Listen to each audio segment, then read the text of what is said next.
Hello friends, जय जगन्नाथ। आज थिला शुक्रवार आ शुक्रवारटा को मु भाबे निहाती एटा आइंसर बार। तो सकाल सकाल हजबैंड को पठेइकी मार्केट रो माछ मगेई देइथिली। तापर ताको भले भाबरे धोई लुण हळदी गोळेइकी रखि देइथिली। पाखरे बसिथिला गैस रे तेल कड़ेई माछ को सेथिरे देली पकेई। तो देखो तो माछटी बहुत सुंदर भाबरे भजा हे गला। तापर पाखरे थिबा कटा आलू को पकेई दिया गला। आलू फ्राए हबा भितर मसला को सजाड़ी देली। तापर ग्राइंडर रे खीर पिड़ी बाटी देली।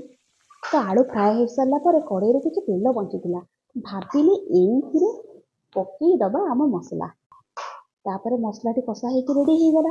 से पड़गला आमर फ्राए होता आलू। से हलदी लंका गुंड आ कि लुण पकईकि भल से फ्राए करदेली। तापर पानी दे भल से फुटेदेली। फुटीगला पाखरे थिबा फ्राए माछ को से पकईदेली। ये देखुना तरकारी पूरा रेडी। लास्ट को धनिया पत्र टिके छुंची देली। जय जगन्नाथ।